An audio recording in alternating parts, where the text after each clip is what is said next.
Vamos con el tema de fiabilidad o lo mismo, vamos con el tema de error de medida. Vamos a poner varios escenarios. Rafael y María han obtenido ambos 27 puntos en un test de búsqueda de sensaciones. Con esta información podemos afirmar que ambos presentan exactamente el mismo nivel en el constructo que intentábamos medir. Podemos afirmar que ambos comparten nivel en búsqueda de sensaciones. ¿Qué es lo relevante aquí? Lo relevante es que sepamos separar que una cosa es lo que estamos viendo, esos 27 puntos, y otra cosa es la realidad subyacente. Nosotros por queríamos ir a por lo inobservable. ¿Y qué hemos conseguido? Una puntuación observada, pero no va a ser necesariamente lo mismo lo visto, que llamaremos X, de lo subyacente, la puntuación verdadera, la cual llamaremos V. Entonces, a lo que vamos a tener acceso va a ser a las X. Lo que realmente nosotros queríamos eran las Vs. Entonces, ¿qué va a intentar la fiabilidad? Ver e intentar cuantificar el nivel de discrepancia entre ambos. Valentina ha obtenido una puntuación de 8 en una escala de depresión y sabemos que a partir de 7 se considera depresión leve. ¿Podemos afirmar con rotundidad que Valentina presenta un nivel leve de depresión? Tenemos un continuo en la puntuación de depresión, donde el punto de corte se sitúa aquí y entendemos que de 7 en adelante es un nivel de depresión leve. Y contamos con una puntuación observada de 8. ¿Podemos afirmar que quien presenta un 8 es porque presenta un nivel leve de depresión? Eso sería así con toda claridad si este 8, que en realidad es la X, fuera lo mismo que una puntuación de 8 en la V, en la puntuación verdadera. Pero no tiene por qué coincidir. Hay cierto nivel de incertidumbre. Quien dice 8 puede decir que la puntuación verdadera se mueve en este intervalo y en ese caso todo él se situaría por encima del punto de corte y sí tendríamos base sólida para afirmar que presenta un nivel leve de depresión, o puede haber una cierta incertidumbre que sea comparativamente más ancha. Y quien dice 8 podría decir tal vez una puntuación verdadera entre 4 y 12. Por ello, no podríamos descartar que quizás Valentina en realidad no presentara una puntuación que diera pie a entender que presenta un nivel leve de depresión. Andrés obtuvo ayer una puntuación en inteligencia de 117 puntos. Si le administráramos el test hoy, obtendría exactamente ese mismo valor. Lo que estamos queriendo medir es algo que entendemos que es razonablemente estable. Es un rango que no solamente es estable de un día para otro, sino que tiende a serlo a lo largo de los años. Porque lo que queremos es medir algo que por definición tiende a ser estable y no lo específico de la condición de evaluación. Si Andrés ayer durmió mal y eso le dificulta el rendimiento, significa que estaríamos midiendo inteligencia más sección otros, donde esos otros incluiría efectos específicos del momento. Y no es a por lo que estábamos yendo. Inevitablemente toda medida se va a ver parcialmente contaminada por ese elemento y ahora la duda vendrá de ¿y ese efecto es grande o es pequeño? Y no va a ser algo propio de la evaluación psicológica, es como si pesamos a las personas antes o después de comer o a lo largo del día, que no permanece el peso plenamente estable. Miriam ha suspendido con 5 errores el test teórico del examen de conducir. Si le hubiera correspondido otro cuadernillo, ¿habría obtenido ese mismo resultado?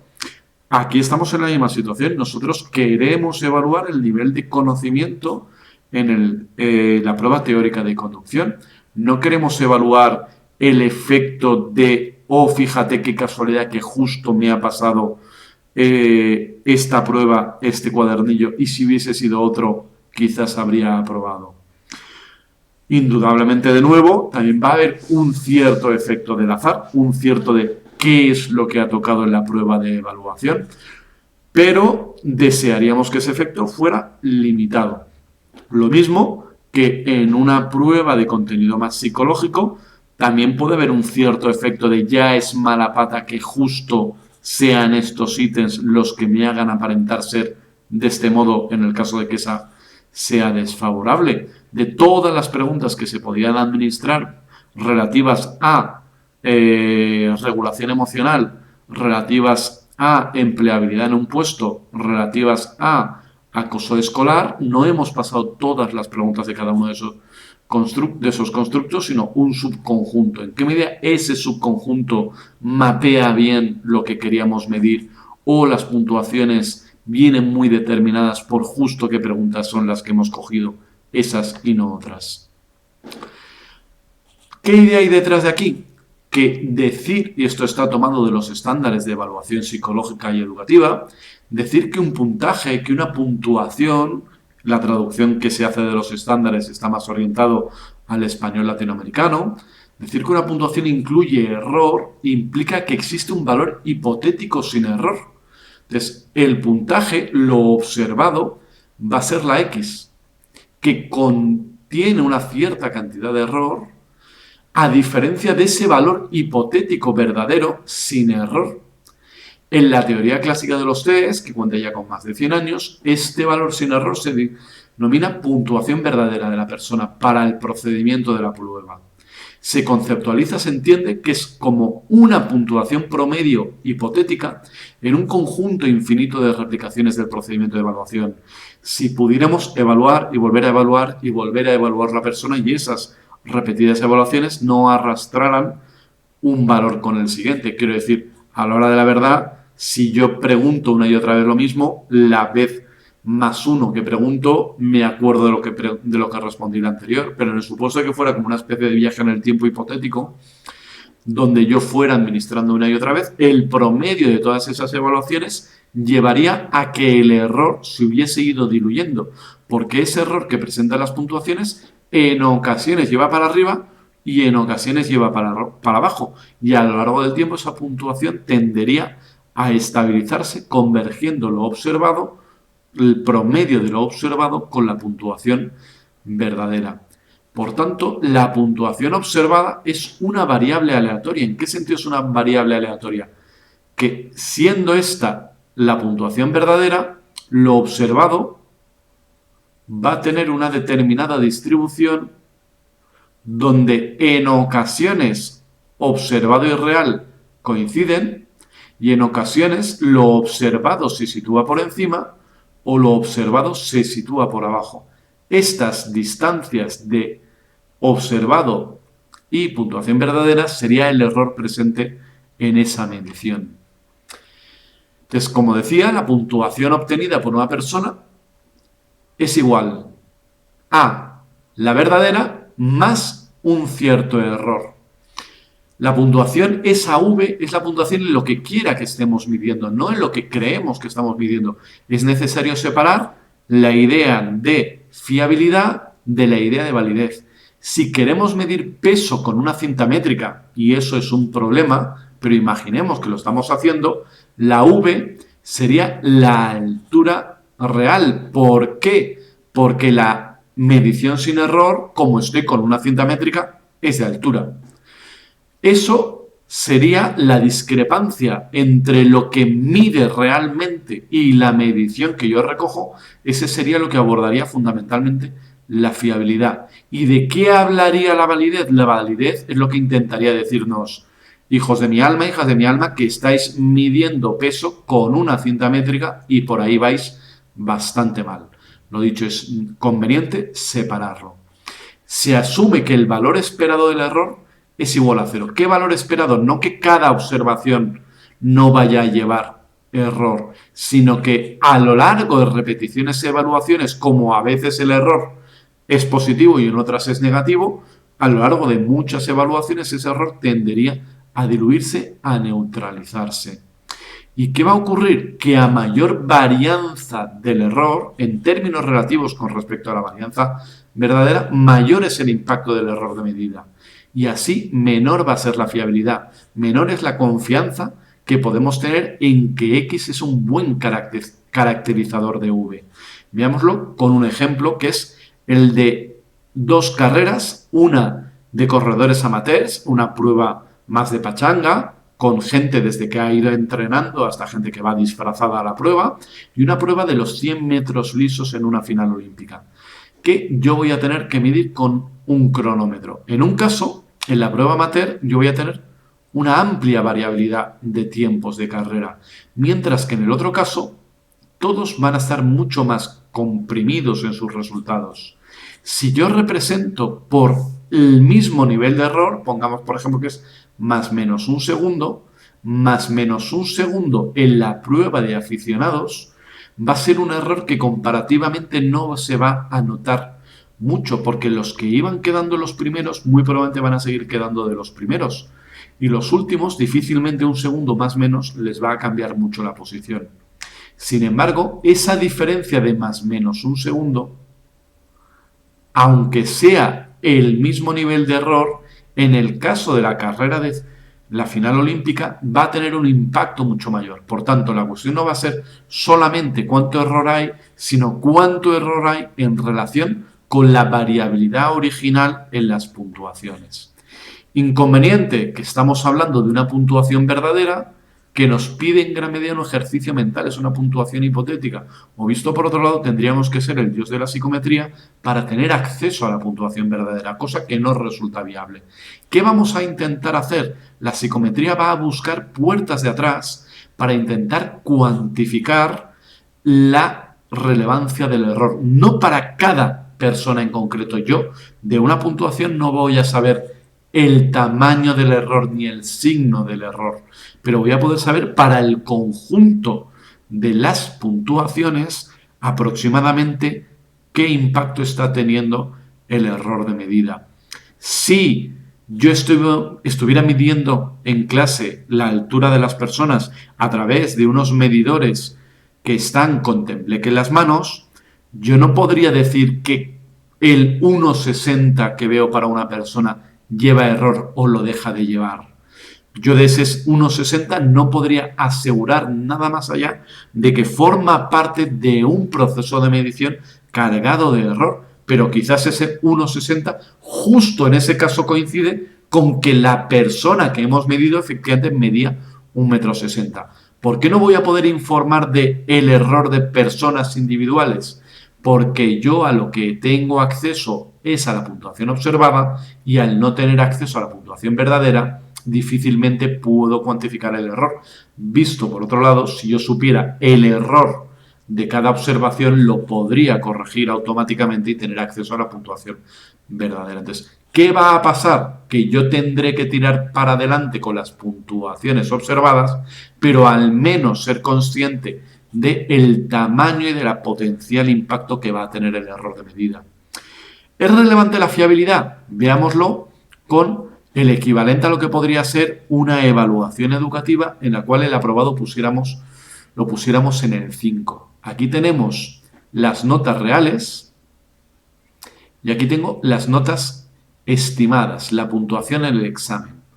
¿Qué es toda esta gente de aquí? Es gente que efectivamente tenía conocimientos por encima del 5 y así ha sido reflejado en su evaluación. Y estos son quienes se situaban por debajo del aprobado y han acabado suspendiendo. ¿Pero qué más tengo? Pues tengo a gente, por ejemplo, en un caso como este, que probablemente esté bastante molesto con el proceso de evaluación, porque su realidad era una puntuación enorme, próxima al 10, que ha sacado en torno a un 4. Estos cuadrantes de aquí es la gente inadecuadamente clasificada. Y con una fiabilidad de 0,3 podemos ver que son bastantes.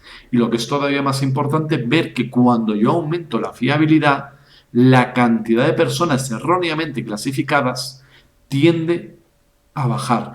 Eso no niega que haya casos en los cuales haya errores de medición importantes. Aquí tenemos a una persona con un nivel raspando el aprobado que por acabar sacando saca aproximadamente 1, a pesar de que la fiabilidad sea 0,7. Lo dicho, una fiabilidad más alta no niega el error, pero dice que en global tiende a ser más pequeño.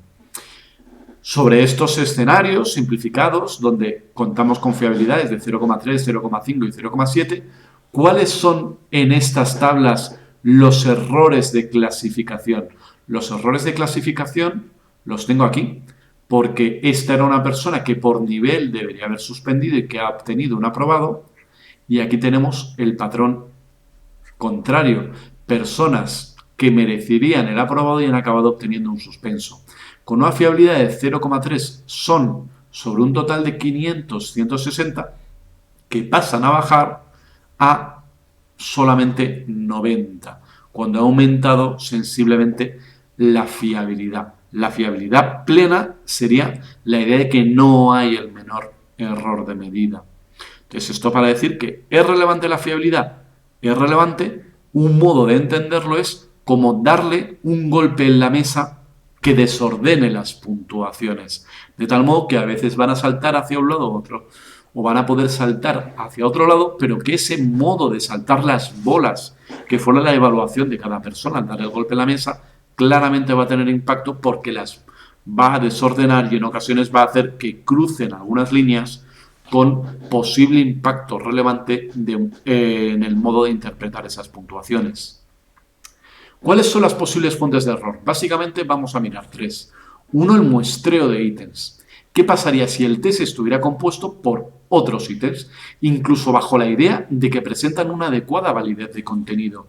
Yo, poniéndolo en evaluación educativa, yo puedo hacer 58 más 23, y esto para evaluar la capacidad de suma de las personas, pero también podía haber presentado 47 más 42, que entiendo que son ítems en gran medida equivalentes. Entonces, ¿qué pasa si en vez de haber presentado este ítem hubiese presentado este? Si fueran ítems plenamente equivalentes, todos quienes aciertan esta pregunta deberían acertar también esta pregunta.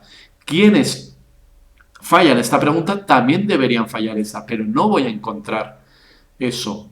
¿Por qué? Porque los ítems recogen lo que yo quiero medir más otras cuestiones específicas. Por ejemplo, aquí supera el 10, hay que llevarse una, entonces puede tener ciertos niveles que no hace que todos los ítems sean equivalentes. Si eso ocurre en un potencial examen de evaluación de capacidad de suma, todavía ocurrirá más cuando yo cambio la pregunta, me siento deprimido, por me encuentro bajo de ánimo. Esas preguntas distintas llevarían a mismas puntuaciones. ¿Qué impacto tendrían?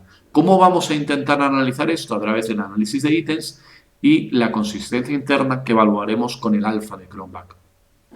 También como fuente de error vamos a tener aspectos de estado, cuando lo que queríamos era evaluar rasgos. Rasgos como características psicológicas estables en el tiempo. Si queremos evaluar la habilidad para la conducción, y esto también sería una prueba no de corte psicológico, pero es una prueba de desempeño que también podría ser evaluada esa prueba, sus propiedades de medición a través de las herramientas de la psicometría. Si queremos evaluar la habilidad para la conducción, ¿en qué medida esta medición viene afectada por que hoy haya dormido bien el examinado o que haya dormido bien el examinador, que haya llovido, que me convoquen en la DGT, en el centro de examen de la DGT, a las 8:30 de la mañana o a las 12 de la mañana? Esto lo vamos a poder cuantificar a través de, por ejemplo, la fiabilidad test-retest. Si yo cogiera a 50 personas que han pasado por la prueba de conducción con un proceso de llamamiento y les vuelvo a evaluar al cabo de 2 días, después de haber desordenado las personas con un nuevo proceso de asignación de evaluadores de hora a la que se examinan, si esto proceso evaluador viene muy contaminado, muy mediado por elementos específicos del momento, los aprobados no tendrían por qué seguir siendo aprobados. ¿Por qué? Porque a veces sí, a veces no, dependiendo de cómo les afectará el error, y lo mismo me valdría para los suspensos. Si hubiese una coincidencia enorme de decisiones de aprobado suspenso, ese componente de ya es mala pata que yo suspendí porque justo me tocó tal persona en tal hora, sería un criterio que caería en bastante medida como fuente de argumentación de por qué he obtenido según qué puntuación. Otro efecto va a ser la corrección de las pruebas o, más en general, la fiabilidad interjueces interevaluadores. ¿En qué medida es importante qué profesor corrige un examen? ¿En qué medida el diagnóstico depende del psicólogo que realiza la evaluación? En esta línea, por ejemplo, es uno de los criterios por los que se desarrollan algunos manuales diagnósticos, porque si no el riesgo era que lo que yo entendía por esquizofrenia y lo que entendía por esquizofrenia la persona de enfrente podían ser realidades muy distintas, de tal modo que mi perspectiva de qué valía para abordar la esquizofrenia no era demasiado informativa, porque yo no abordaba la esquizofrenia, sino la esquizofrenia desde mi comprensión. Y eso también llevaba a que los diagnósticos pudieran ser claramente no coincidentes, hubiese un serio problema. ¿Cuál va a ser la situación general? Que cada ítem va a medir con error. Entonces, ¿qué voy a tener? Esto va a ser algo parecido a lo que hablábamos en el contexto del análisis factorial. Yo voy a tener los ítems y esta es la varianza de los ítems que va a explicarse esa varianza por lo que interesa medir y lo que no me interesa, una sección otros de la medición que a mí a efectos prácticos me va a valer como error. Y ese error, si esta era la puntuación verdadera que debería obtener en ese ítem, a veces tirará para arriba y a veces tirará para abajo. ¿Con qué vamos a trabajar? ¿Cuál va a ser la idea en evaluaciones multi-ítem? Que ese error que a veces tira para arriba, ese error que a veces tira para abajo, a lo largo de suficientes mediciones va a irse diluyendo el error. Porque sí. ¿Por qué? Porque el error es aleatorio. No va a ser sistemáticamente me empuja hacia arriba el error o sistemáticamente me tira hacia abajo. Como a veces va a beneficiarme, a veces va a perjudicarme, a veces el error va a ser positivo o negativo, a largo plazo debería converger ese error hacia cero, por así decirlo, tendría finalmente una puntuación destilada más afinada con respecto a lo que me interesaba medir, el nivel de rasgo. No todas las fuentes de error de las que hemos estado hablando están presentes siempre o no siempre de un modo relevante. En un examen de elección múltiple tipo test va a haber una escasa presencia de problemas de fiabilidad interjueces, especialmente si corrige una máquina y entendemos que la máquina está bien calibrada. Si queremos, por ejemplo, evaluar en estado, la parte de estabilidad a largo plazo entendemos que va a ser escasa porque no estamos yendo a por el rasgo, estamos yendo a por el estado, de tal modo que lo que sería comparativamente más raro sería una enorme fiabilidad en medidas repetidas. ¿Qué va a ser lo del análisis de ítems? Pasos previos, y esto va a ser relevante en la evaluación de la fiabilidad. Si estamos midiendo varios constructos separados, varios factores, hemos de evaluar la fiabilidad para cada uno de los factores. Tiene sentido calcular una puntuación total cuando estamos midiendo algo razonablemente unitario. Ese razonablemente unitario va a ser en el caso de que, por ejemplo, un análisis factorial apoye lo dicho, que puede entenderse como unitario. Y en ese caso calcularemos una puntuación total. ¿Y cuándo calcularemos fiabilidades? Las fiabilidades nos hablarán de las puntuaciones que hemos generado. En esta línea no tiene sentido calcular una fiabilidad de la suma total de los 5 grandes porque la suma total de los 5 grandes básicamente carece de sentido, carece de posible interpretación porque aquello sería un batiburrillo de personalidad. Sin embargo, sí que tiene sentido calcular una fiabilidad de extraversión, una fiabilidad de estabilidad, una fiabilidad de apertura. Hay una serie de matices, como por ejemplo podría ser una escala de inteligencia donde tuviéramos inteligencia verbal, numérica y visoespacial, que están tan relacionadas entre ellas que es defendible calcular una puntuación global única de inteligencia. Por simplificarlo en la asignatura, entenderemos que si hay varias dimensiones, las respetaremos en el punto de que son separables y trabajaremos únicamente con puntuaciones diferenciadas. Siguiente detalle, relevante. Todos los análisis de fiabilidad se hacen asumiendo que todos los ítems miden en el mismo sentido. Los inversos ya han sido recodificados. Por ello, la correlación esperada para cualquier par de ítems es positiva. Esto, ahora bien, no sería condición para un análisis factorial. El análisis factorial es capaz de trazar ejes que digan estos ítems que se agrupan en torno a este eje forman una dimensión. Estos con un signo positivo y estos con un signo negativo. Eso para análisis factorial, que va a diferenciar y capaz de detectar que tienen polaridades distintas. Sin embargo, como una parte importante del análisis factorial se hace recurriendo a puntuaciones totales o a correlación promedio entre cuestionarios, debe hacerse con los ítems ya adecuadamente recodificados. ¿Por qué? Porque la puntuación total, en el caso de sumarse, necesita hacerse bien, poniendo todos en el mismo sentido, y la correlación promedio entre ítems es totalmente dependiente de si han sido o no han sido recodificados los ítems inversos. Pongamos el caso, por ejemplo, de una escala como el test de Rosenberg de autoestima, que tiene 5 ítems directos y 5 ítems inversos. Tenemos ítems directos e inversos. Ítems directos e inversos. ¿Y cuál es la correlación esperada de un ítem directo con un ítem directo? Donde en este caso es una escala que a veces se llamaría equilibrada, porque hay 5 y 5. Un ítem directo con un ítem directo, como puede ser, tengo una alta autoestima, me considero una persona con cosas valiosas, esperamos una correlación positiva. Y los inversos con los inversos también presentan una correlación positiva. A la pregunta ¿soy lo peor?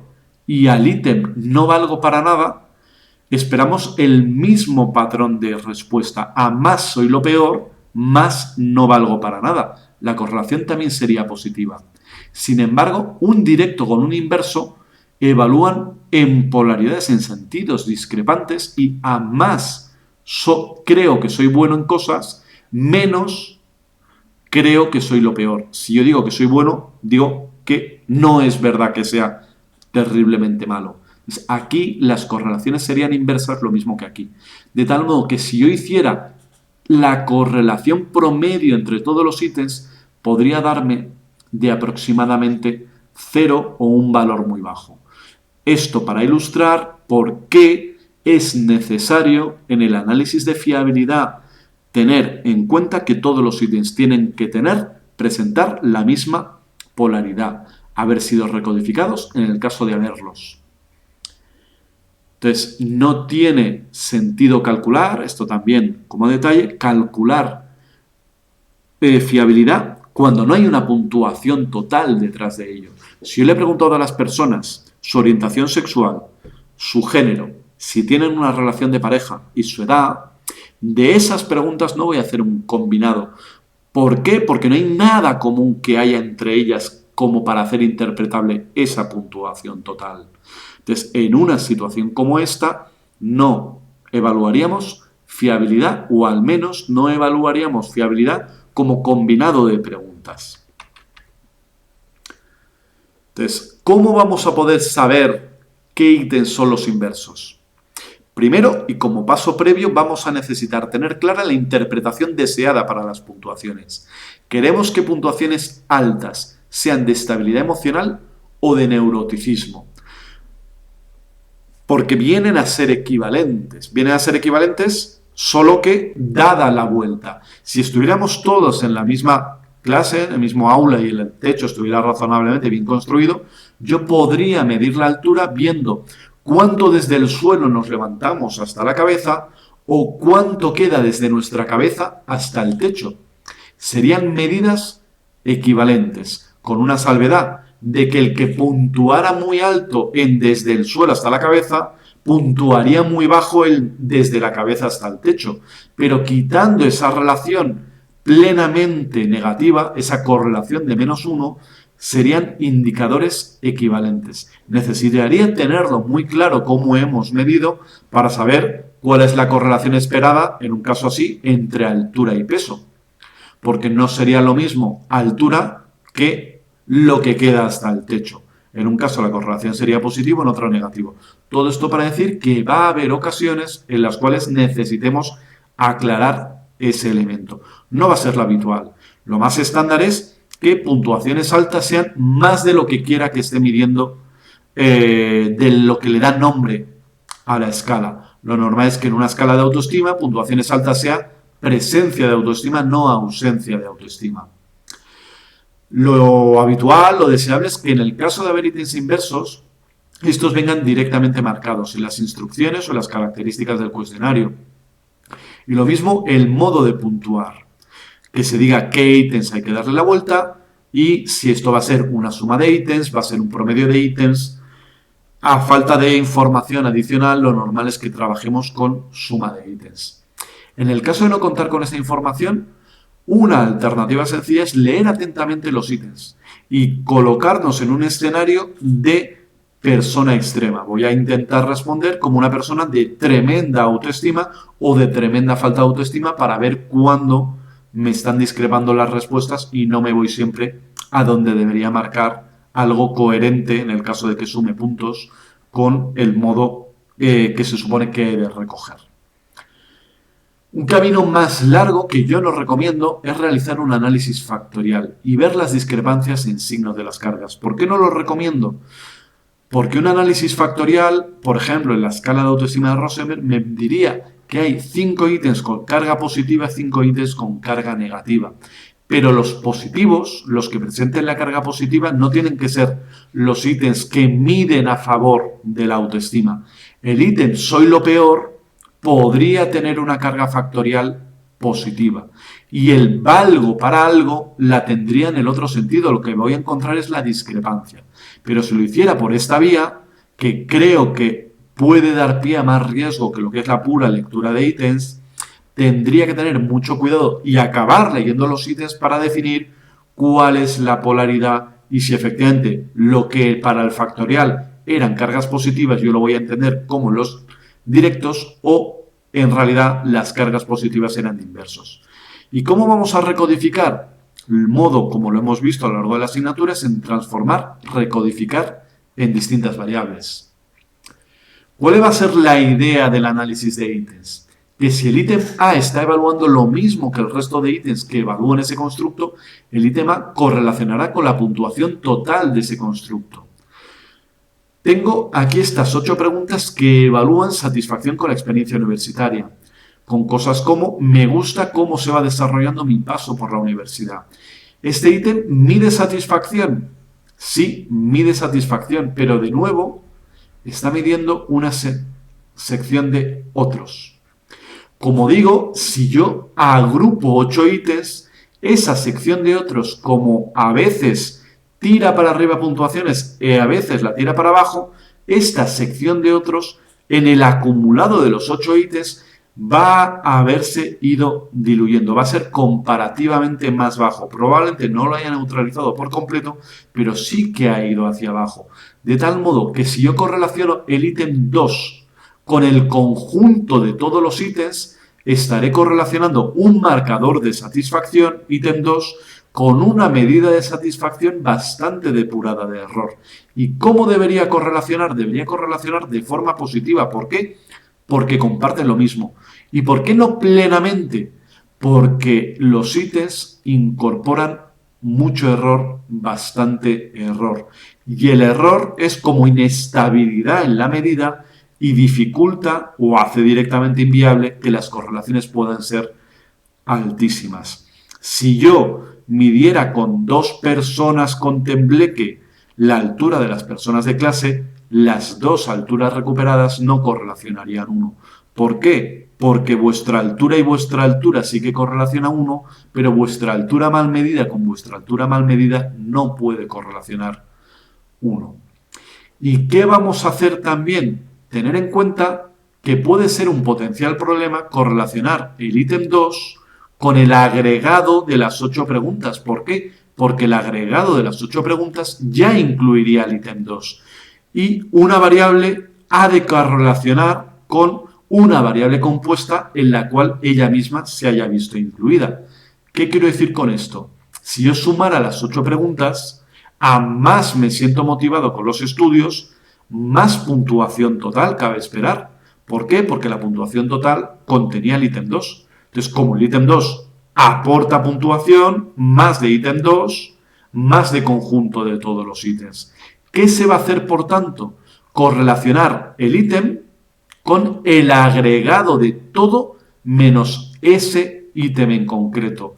Y todo esto orientado a ver en qué medida ese ítem es un buen o mal marcador o si hay potenciales problemas en esta escala de medición. Vamos a ir al menú de fiabilidad, que lo vamos a tener en analizar escalas. Llevaremos las preguntas, las variables en cuestión a esta caja y dentro del submenú de estadísticos seleccionamos descriptivos para elemento, escala y escala si se elimina elemento y los resúmenes de medias, varianzas y correlaciones. Y vamos a ver qué información nos ofrece. Los descriptivos para el evento van a ser las medias y desviaciones típicas de cada uno de los ítems, la media y desviación típica del total de la escala y vendrá mayor interés en estas opciones de aquí. Por marcarlas para que se vea más claramente, en esta de aquí, en esta de aquí, en esta de aquí y en esta de aquí. Vamos a ver qué es lo que son. Estos son los estadísticos de resumen de los elementos. ¿Qué vamos a tener? Yendo de fila a fila, esta es la media de los ítems. Esta es la media de las medias, donde el ítem en esta escala que menos valor promedio ha tenido es 3,6 y la mayor puntuación promedio ha sido de 4,1. Teniendo en cuenta que esto iba de 1 a 5, los promedios tienden a ser altos. ¿Qué potencial problema podemos detectar aquí? Si yo tuviera algún ítem con una media o muy baja o muy alta. ¿Por qué son problemas este tipo de medias en ocasiones? Porque si yo lo que quiero recuperar es variabilidad entre las personas, si yo tengo un ítem con un efecto suelo, con un efecto techo marcadísimo, es que no estoy dando mucho margen a que se manifieste la variabilidad. Sería algo parecido a querer medir vuestra altura con una cinta métrica que dijera, a partir de 1,60 m ya no voy a discriminar, ya voy a hacer que todos los de 1,60 m o más los marcaré como 1,60 m. Entonces, ¿qué tendría? Un efecto techo muy alto, porque muchas personas se me amontonarían en el 1,60 m. Y yo lo que quería era tener cuerda larga para poder diferenciar entre personas, y no sería el caso. Siguiente fila, varianza entre los elementos. Aquí la idea va a ser similar. Aquellos ítems que no den margen a manifestar variabilidad humana, aquellos ítems con una varianza muy reducida pueden ser problemáticos. ¿Por qué? Porque lo que yo quiero recoger es variabilidad. Es verdad que estas dos filas a veces tienen algo de riesgo para su interpretación, pero en el caso de que den problemas, normalmente se ponen esos problemas de manifiesto en la última de la fila, las correlaciones entre ítems. Aquí me va a hablar de las correlaciones promedio de toda la tabla de correlaciones, excluyendo los unos de la diagonal. Si miramos la escala previa, eran preguntas muy parecidas, todas ellas. Estoy satisfecho con mi experiencia, me siento a gusto. Hay preguntas claramente vinculadas, pero incluso así la correlación promedio es de 0,53, por lo que decía, porque yo siempre voy a estar midiendo lo que quiero medir más una sección otros. Y esa sección otros, como error que es, tira para abajo las correlaciones que podemos recuperar. ¿Y qué más voy a ver? La correlación mínima que se presenta. Aquí me está diciendo que de toda la tabla de correlaciones la más baja es de 0,32. ¿Qué problemas puedo detectar aquí? Podría encontrar, por ejemplo, una correlación negativa. ¿Qué me estaría diciendo? Que hay un problema. ¿Por qué? Porque si todos los ítems están midiendo algo común y todos en el mismo sentido, todos los ítems deberían correlacionar de forma, en principio, positiva, excluyendo ese punto de error muestral que pueda haber, por el cual quizás con una muestra pequeña justo he encontrado una correlación negativa. Pero si la correlación es negativa y abultada, necesitaríamos prestar mucha atención. ¿Qué puede ocurrir? Fundamentalmente dos cosas. Una, he olvidado recodificar un ítem, eso es un problema, debería pasar a hacerlo para seguir procediendo con los análisis. O dos, tengo un ítem que se supone que medía en un sentido y empíricamente lo hace en el sentido contrario. En ese caso, lo recomendable podría ser excluir esa pregunta, porque es muy complicado y es una herramienta potencialmente peligrosa en la evaluación. algo que por teoría tenía que ir en un sentido y al final acaba yendo justo en el sentido contrario. Estaríamos incorporando un ítem sin especial base teórica, sino pura base empírica. Es infrecuente, pero esto nos debería llevar a una reflexión sobre por qué nuestra teoría anticipaba algo que es justo lo contrario a lo observado. ¿Qué más podría encontrar en ese mínimo de correlaciones entre elementos? Una correlación de cero o de básicamente cero. ¿Qué pondría de manifiesto eso? Que hay un ítem que no pertenece. Porque si todos los ítems son lo que me interesa, el factor, lo común, el constructo, el factor, estos tienen que correlacionar porque comparten. Y si yo tengo una correlación de básicamente cero, señal de que el factor ha quedado fuera. Entonces sería un ítem que, si bien por diseño esperábamos que evaluara lo común al conjunto de ítems, no sería así empíricamente. Y qué puede ocurrir también es que haya correlaciones entre preguntas tremendamente elevadas, lo cual puede ser un indicador de potencial problema por exceso de redundancia. Por lo que hablábamos de que en la caja del contenido estamos sobreevaluando lo mismo repetidas veces. Pero probablemente nos centremos en estos elementos de aquí, de las correlaciones entre elementos. Aquí tenemos esta escala de satisfacción con la experiencia universitaria, que podemos ver que en esta columna de correlación elemento total corregida, lo que decía de correlacionar la puntuación en el ítem con todas las demás ítems, excepto ese mismo incluido, vamos, lo que es excluyendo ese mismo ítem, esto es la correlación del ítem 1 con la suma de todos estos, es una correlación de 0,75, una correlación bastante alta. No es la más grande porque todavía es mayor para el me siento a gusto con los estudios. ¿Qué nos está diciendo esto? Que todos los ítems presentan relaciones positivas y abultadas, lo cual es indicativo de que todos efectivamente evalúan en convergencia lo que quiera que estén evaluando en común, que lo podemos llamar satisfacción con la experiencia universitaria. ¿Qué podemos encontrar? Una correlación negativa.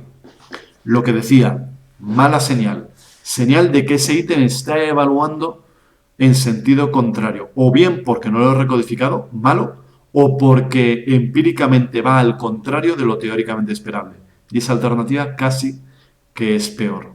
Necesitaríamos revisar y, si en el caso de que veamos que se supone que está bien, que está recodificado, sería muy adecuado eliminarlo. Una correlación positiva, pero baja en términos absolutos. Si yo ahora tuviese un ítem noveno con una correlación de 0,30 o de 0,20, sería un ítem que comparativamente evaluaría peor que el resto de ítems de la escala. Entonces, sería necesario en una situación como esta evaluar la validez de contenido antes de desecharlo. Esto, pongámonos en situación de evaluación educativa, imaginemos una asignatura de historia y de ontología en psicología, donde la mayor parte de la asignatura fuera de contenidos de historia y una parte menor fuera de deontología de la profesión. Al ser una parte menor y además de proceso de aprendizaje quizás diferente al resto de la asignatura, esos pocos ítems de deontología diluidos sobre el conjunto de muchos ítems de historia con unos pocos de deontología, quizás correlacionarían bajo en comparación con la relación que tienen los ítems de historia entre ellos mismos. Pero como por diseño de la prueba era necesario incorporarlos, podría tener todo el sentido mantenerlos, porque excluir un ítem por criterios puramente empíricos, cuando la base de construcción de la escala dice que tendría que estar ahí, sería estar reduciendo la validez de contenido. Entonces, lo dicho, un valor comparativamente más bajo es un vayamos con calma y veamos qué es lo que está ocurriendo. Y puede haber también valores directamente muy bajos o casi nulos. ¿Qué va a ser eso? Lo que os decía. Va a ser una situación de decir, esto aparentemente no está midiendo igual que mide el resto de la escala. Este ítem no pertenece. ¿Qué inconveniente tendría una situación así? Que si yo meto un ítem con una escasa relación, estoy metiendo mucho error y muy poco de constructo.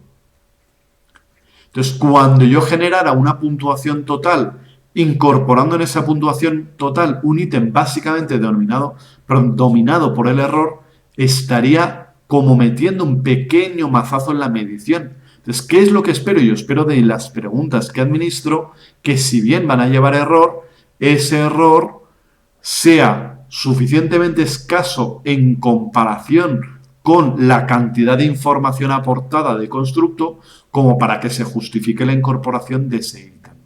Entonces, este tipo de mediciones de correlación ítem total nos van a ayudar a ver cómo de bien están evaluando esos ítems metidos dentro del cuestionario. Las correlaciones esperables no van a ser muy altas. ¿Y de qué va a depender? Va a depender de la amplitud del constructo. Hay cosas que son muy cerradas y hay cosas que son comparativamente más anchas, más abiertas. No es lo mismo, por ejemplo, querer evaluar una faceta de una dimensión de los 5 grandes que querer evaluar uno de los 5 grandes. La faceta, por la propia definición, donde los constructos en esa perspectiva de psicología de la personalidad se definen como en cascada. Primero están las dimensiones compuestas por facetas.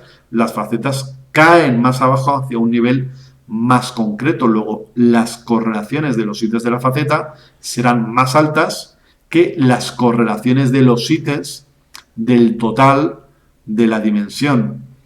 ¿Y esto qué nos va a decir? Que según lo estrecho o amplio que sea el constructo, más o menos fácil va a ser diluir el error. Si todos los ítems ya de por sí venían dominados por un nivel de error muy alto, en mayor medida voy a necesitar mediciones repetidas para intentar neutralizar ese error.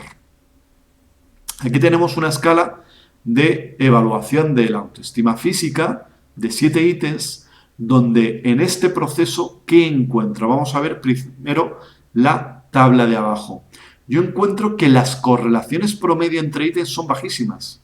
Es verdad que presentan error de medida, pero eso no excluye que si yo leo esto digo, bueno, están razonablemente relacionados los unos con los otros. No leo y digo, es que cada ítem va de un tema diferenciado. Guardan un nexo común y eso debería llevar a una correlación de cierto tamaño entre ellos. ¿Qué más veo? Veo que la correlación mínima entre ítems es negativa y muy alta. Esto ya me da a entender que por aquí puede haber problemas. Y cuando yo me voy a la tabla y reviso de arriba y miro la correlación total de elementos corregida, veo que hay una serie de correlaciones positivas, pero también hay un par de correlaciones ítem total negativas, cuando se supone que deberían estar midiendo en el mismo sentido y como comparten un elemento común, deberían presentar correlaciones positivas, pero no es así. Si yo reviso el redactado de los ítems, veo que incluye la palabra no, y es no me gusta mi físico, a diferencia del resto de ítems que es me gusta mi aspecto. Entonces, este es un ítem inverso y este es un ítem inverso. Son ítems inversos que no han sido adecuadamente recodificados antes de incorporarlo al análisis, lo cual reduce la correlación promedio y hace que se ponga de manifiesto en un mínimo de correlaciones negativo y elevado. Entonces, aquí habría detectado ítems inversos a los cuales necesitaría darle la vuelta. Yo en ningún momento recomiendo esta estrategia de tirar los ítems al análisis para ver cuáles salen con un signo negativo, porque corremos un riesgo importante. ¿Qué riesgo? Aquí es más fácil detectarlos porque solamente hay 2 ítems inversos.